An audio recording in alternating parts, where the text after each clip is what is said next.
Hello everyone and welcome back to Creative Coding. My name is Mark A, and today we're going to be looking at how to start an Android Studio project. Before I start, make sure to like and subscribe.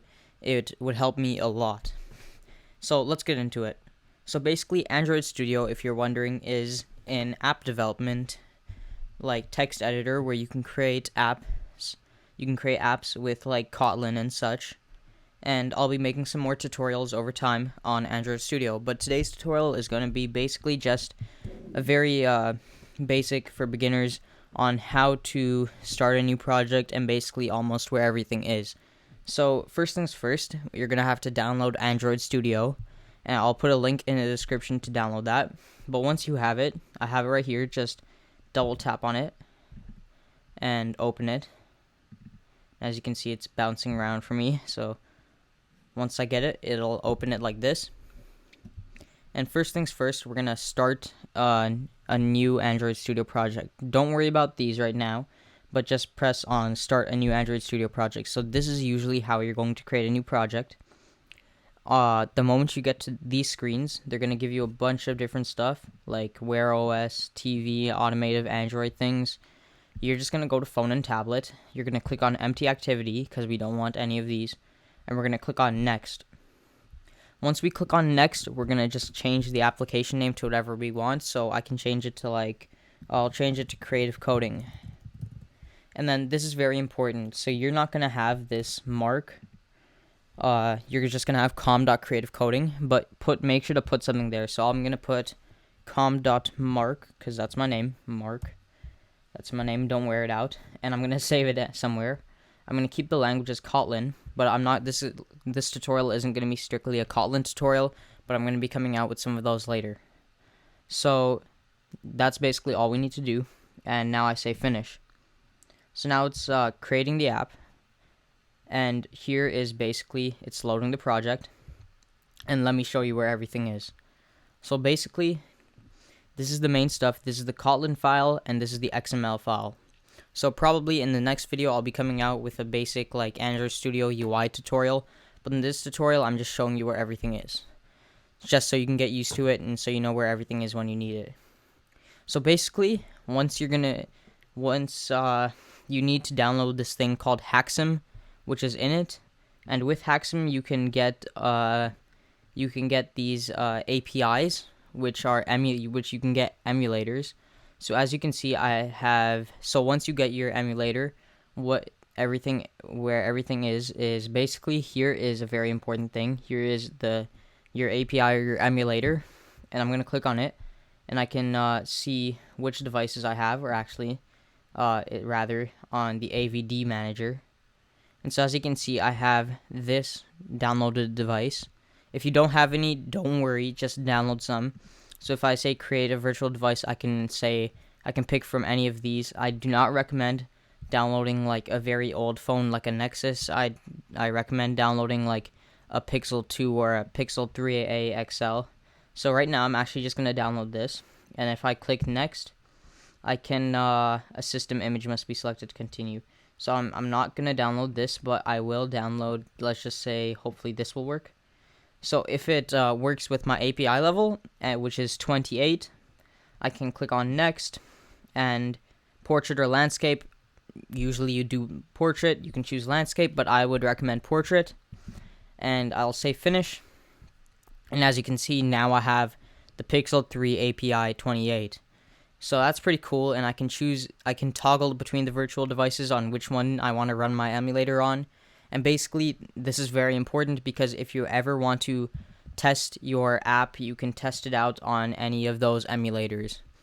So that's really cool. Our next thing is, once you see this hammer, it says make project, and it's like the build button. So the build button is very important because once you click on it, it builds up your project and puts everything together, and it basically works like that. We're not going to be worrying about that too much. But yeah, so here is where your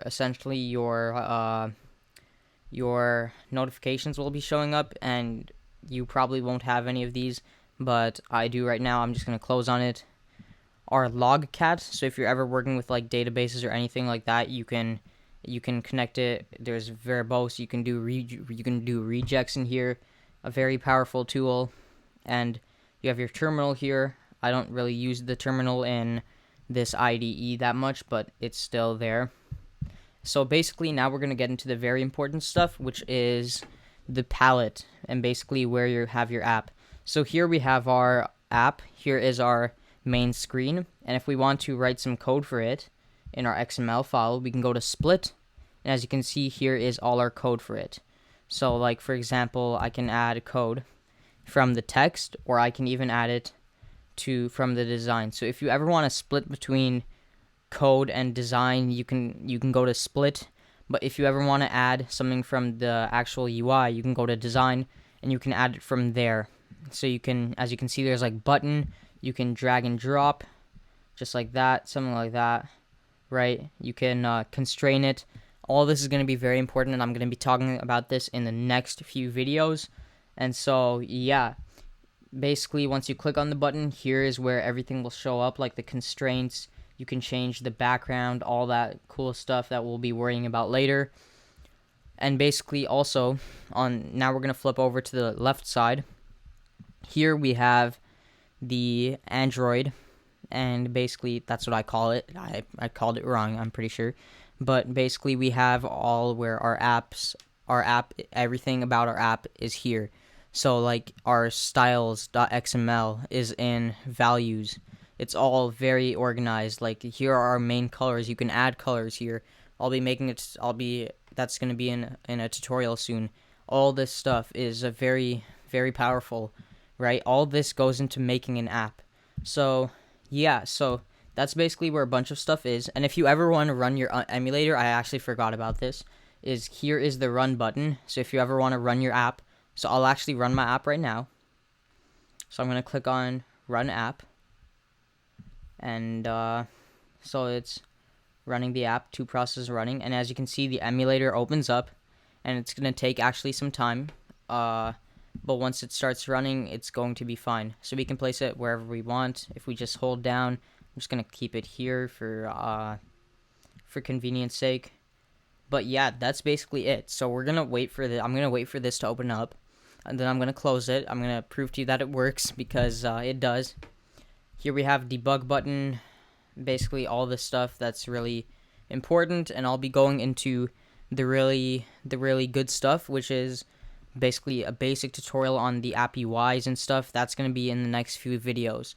So that's basically all there is to it. We're just going to wait for this to open up. So phone is starting, and so as you can see, it's just going to pop up out of nowhere. Install successfully. And as you can see, it says hello world, just like our hello world right here. So I'm going to close it now, and that's basically all there is to it about the Android Studio environment. I know this video was kind of a little bit boring, but we're going to get into the really good stuff and the very important stuff in the next few videos. This is also extremely important to know where everything is. But yeah, that's about it. So yeah, make sure to keep your eyes open for the next few videos coming out on Android Studio. So that's all. Thanks for watching. Make sure to like and subscribe if you enjoy this content and want to see more, and thanks for watching.